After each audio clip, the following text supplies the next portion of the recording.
Well, hello everybody, it's me, Ollie, and I can't believe that this is already We Are Ocean Vancouver Module 4.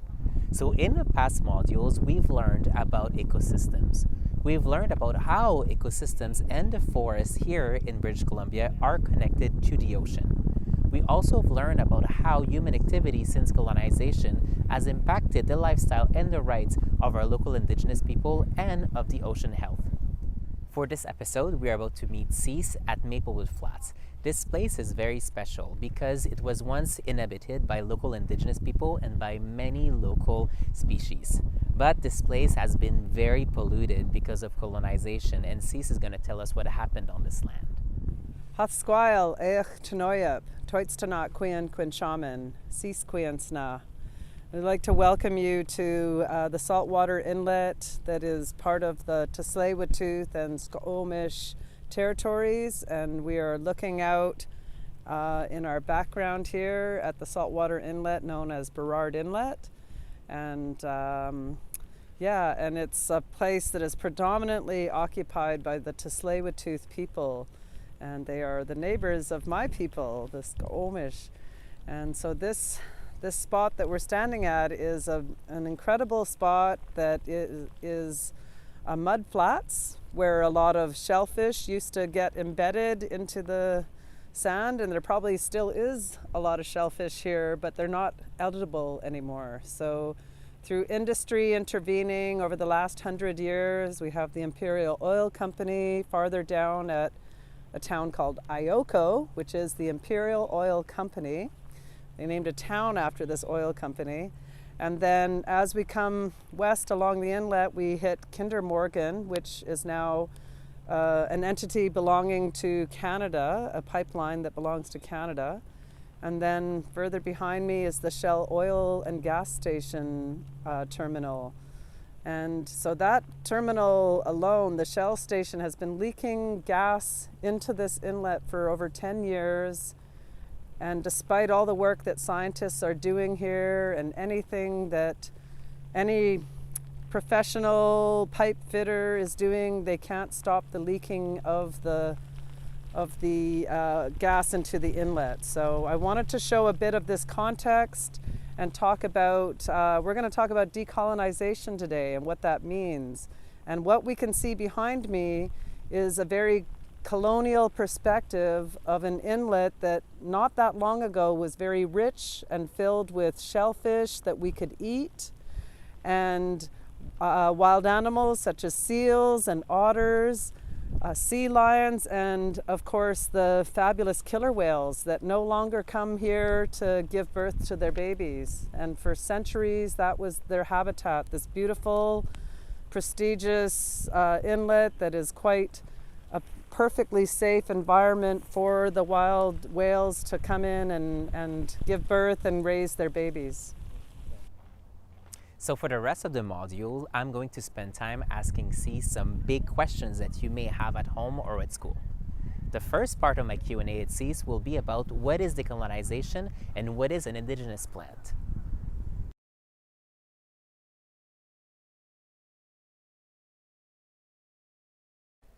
Hatsquile eich tenoyap. So today we're going to talk about colonization versus decolonization. So I want to talk about what is this word colonization. And to colonize is to go into a space and take over. And many people have versions of what colonization is.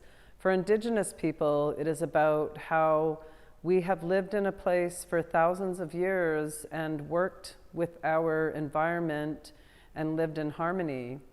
And then for people, I'll talk about my people's perspective of when things changed and colonization entered the picture. So we'll go back in time. So 500 years ago, we didn't know what colonization meant.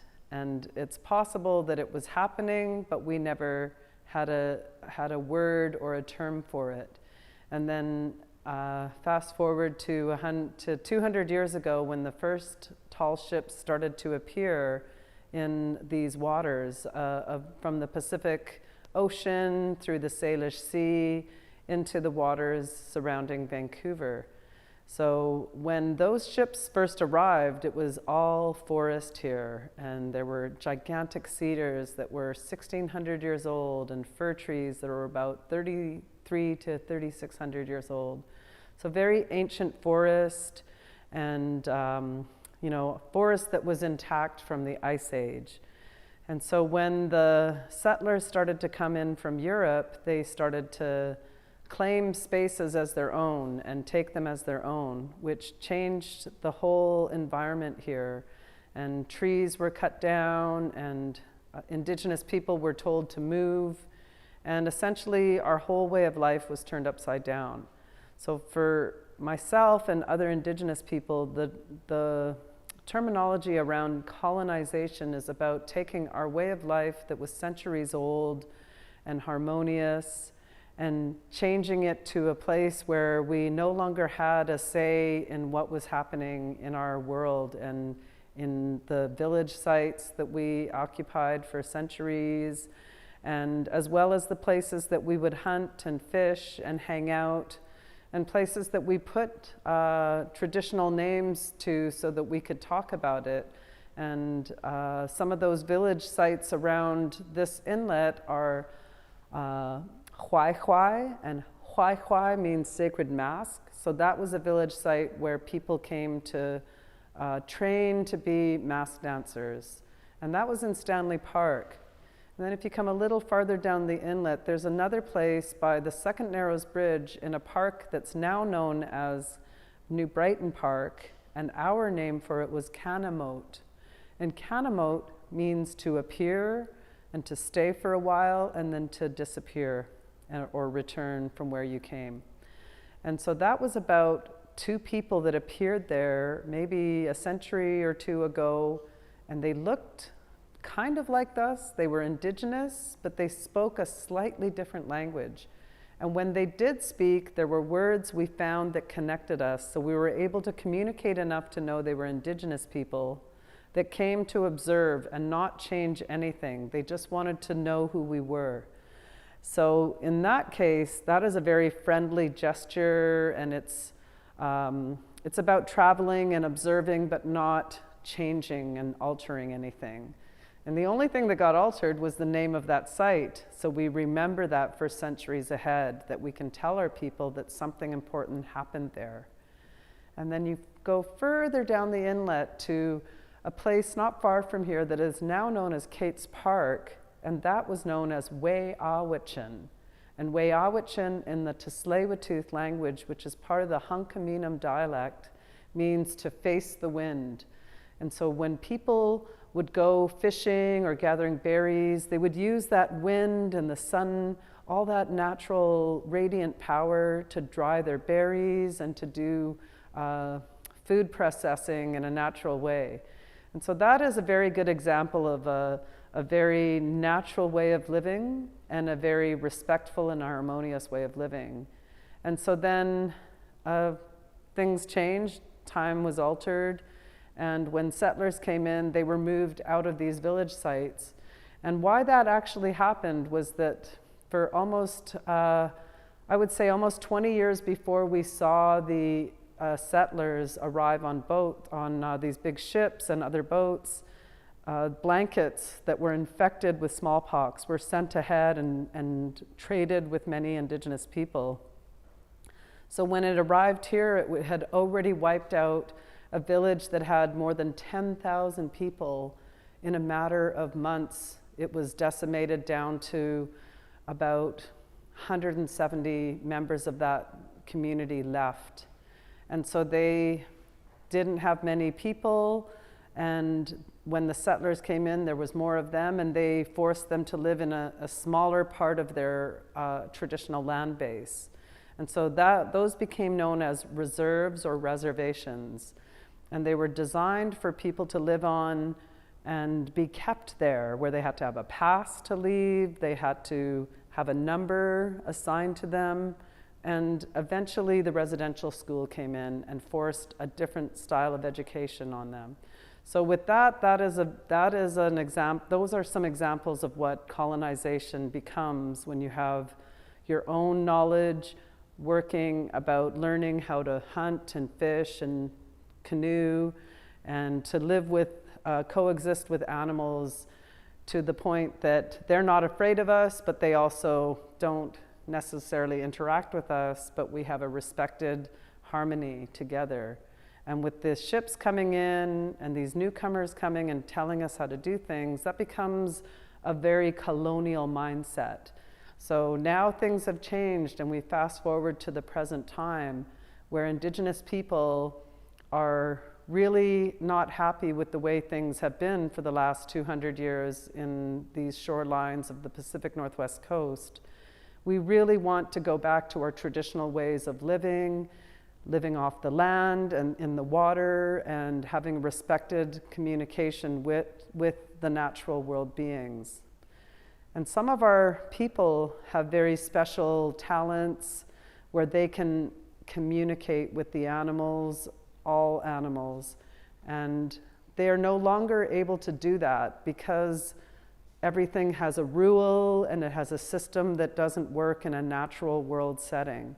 So that is a very colonial way of thinking, and to undo that and to go back in time and reset things becomes the decolonial work. So I hope that makes a lot of sense, and we're going to give some examples of colonization and decolonization in the work that we do today.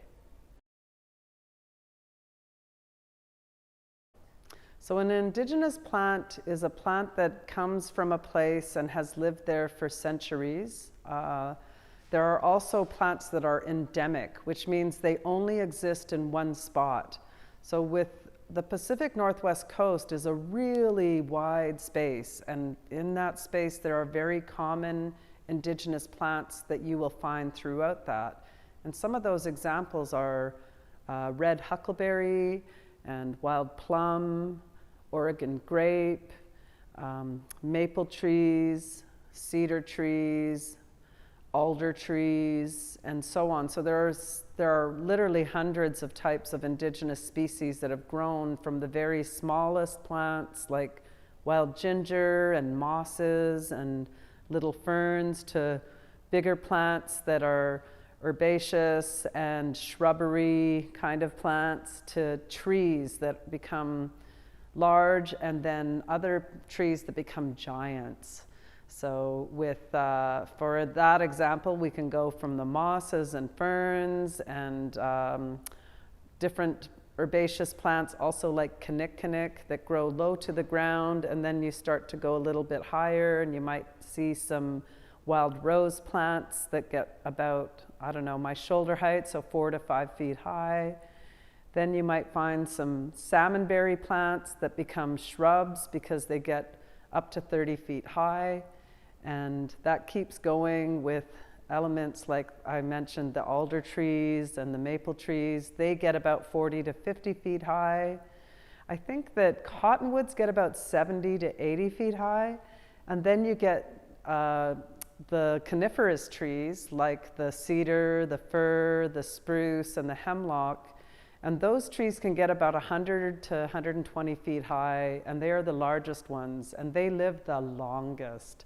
So, you know, some of these other plants, they might live for up to 100 years, but they drop berries with seeds that start to produce more plants. And with the cedars and other giant coniferous trees, they send out root systems that might pop up another tree, and they also drop cones that also start new trees.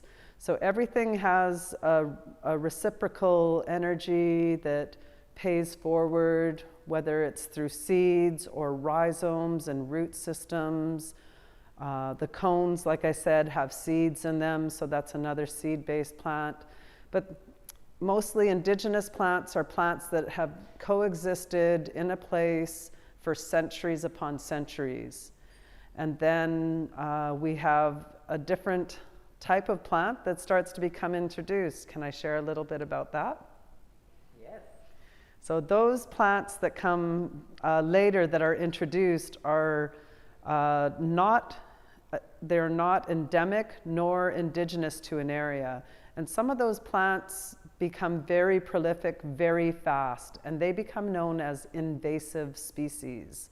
So some examples of invasive species are the Himalayan blackberry, the hogweed, Japanese knotweed, and the infamous English ivy, which was probably one of the earliest introduced species, and it has spread out through the entire Pacific Northwest coast to a point where people believe it's indigenous, but it's not. Some other plants that are very invasive are the Scotch broom, which also take over, and all of these plants produce thousands of seeds, and so they can very quickly take over an area.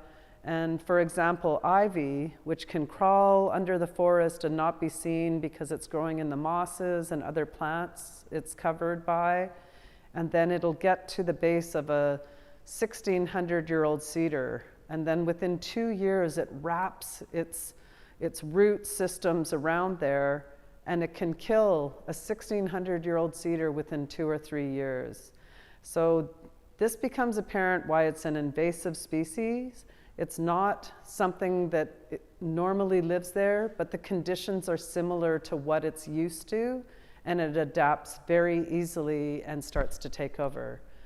This is a common occurrence all over the world, where plants travel, believe it or not, seeds travel on the ocean, and so they can be good and bad. Predominantly, they're not good. So when we see islands that are filled with ivy and Scotch broom, and other plants like, there's even the butterfly bush that has taken over. And a lot of these plants are really beautiful, and people have looked for uses with them, and they do find uses, but there's not enough knowledge of the difference between indigenous plants that have been here for centuries and invasive species that are very recently introduced only in the last 150 years. That have been able to take over and pretty much wipe out many other species. So one example is, as I said, the Himalayan blackberry. And when it grows in an area, it can kill off the other species of its family. So salmonberry, raspberry, trailing blackberry, these are all in the same family, but they don't cohabitate well together. So it's very important to learn the differences between invasive species and indigenous species, and also endemic species, species that only grow, say, on one island or in certain microclimates. The second part of my Q&A with Cease will be about Maplewood Flats. What is Maplewood Flats, and what are some of their actions that they're taking for decolonization of the space? So a good way to combat climate change at the shorelines is to work on removing, in a very delicate way and respectful way, invasive species as the ones that I've mentioned, specifically the English ivy, the Scotch broom, the Himalayan blackberry. They're the most common ones you'll find on the coast. By removing those and making sure to get the root systems out and to pull these out without harming nesting birds and other elements, what we end up doing is giving room for other plants. And the smart move is to immediately transplant indigenous plants that usually grow there. So some of those would be wild plum, wild rose, salmonberry, red huckleberry, and ferns of all kinds. So sword fern, deer fern, and all of these things together will start to encourage the spores from mosses to come in and start to take root. and to support the growth of those other plants. At Maplewood Flats, it has a long history through colonization and that point of contact with urban culture, that it became an industrialized site. And in order to protect the site, the people in the local communities came together and started to remove the garbage, and then started to remove invasive species as much as they could, and started to work on transplanting. And so about 5 years ago, a very wonderful group of people came together to go another step further and take a serious action to put as many diverse species of indigenous plants into the landscape here. Because I always tell people, imagine if you were a bee and you only had one kind of plant that you lived off. Your life would be so boring. So you want to have a diverse group of plants that you can feed off of, but also plants that create natural habitats for the bees and for the birds. So through bringing in indigenous species and helping them to repopulate and nurturing them by continuing to remove invasive species that keep encroaching, we can change the harmony of this site, and we can bring we invite more pollinators, more birds, not only the regional birds, but the migratory birds. And with all of those animals, especially the birds coming in feeding and eating the seeds off of natural indigenous berries, when they expel their waste, they also spread the seeds in a fertilized version, and those start to spread around the site, and it inhabits a more natural indigenous flora and fauna. And that also invites the local wildlife. So we sometimes get to see deer wandering through, because these are plants that they love too.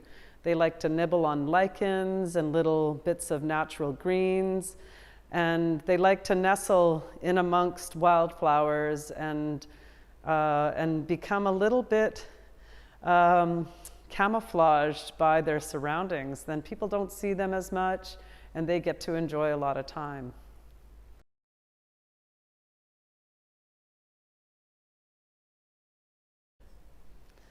So if people want to become more proactive in their community, either in their yards or in the local provincial parks, then some of my advice is things like, if you want to kind of become a steward of your local provincial park, you start to notice things that are bothering you, like ivy is encroaching, and you want to come in and respectfully remove that. You can start a local group. And you don't have to be an adult. So if you're a teenager and you want to go in and take an initiative to steward a small part of the park and keep going back and removing ivy and other invasive species, that's a really cool thing to do. At home, if you have a yard or if you're a part of a community garden, you can take an initiative at any age to start a food forest. And not only does that provide you as a person caring for that, it provides you a space to gather berries and wild nuts and herbaceous plants for medicine and food. You could also get art supplies with some of the plants we grow. But you will also increase the food for the pollinators and the wild birds that come through, both locally, like regionally, and internationally with the migratory birds.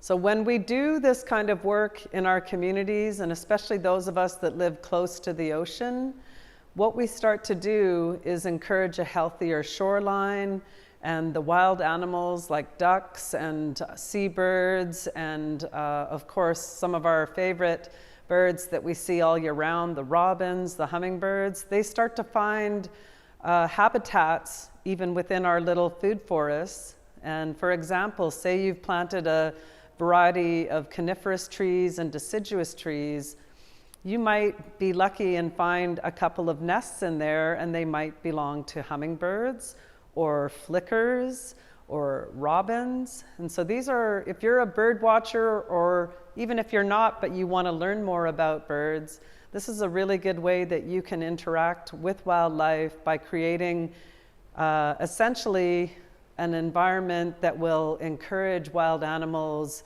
of all kinds to come in and take part in your little personal food forest. And another way to also enhance that is to take trees that are falling in the area and take pieces of them and put them into your little food forest so that it starts to attract the mushroom cultures. And by doing that, you make the soil healthy and you clean the air. So plants are so wondrous. They can feed us, they can purify the air, and they can encourage the habitation of wild birds, wild pollinators, and maybe the occasional wild deer might wander through your yard for a little nibble on some lichens and other leafy matter.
Once again, thank you everyone for joining We Are Ocean Vancouver. This is it for Module 4, but this is not it for you.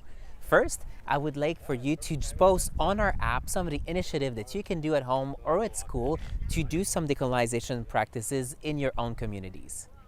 Also, stay tuned for the Bike, Walk and Alley coming out this spring on our app We Are Ocean Vancouver, where you'll be invited to tour some of the locations we talked about in the modules of We Are Ocean Vancouver, and at each location there are going to be some very special challenges. So we can't wait to see this. You'll have the entire summer to travel around the Metro Vancouver area and to show us your best dance moves, your best pictures, your best art, and your best decolonization practices. Again, thank you so much for watching We Are Ocean. This is Ollie, and Cease somewhere. I don't know where she is, but you can see her online. See you soon.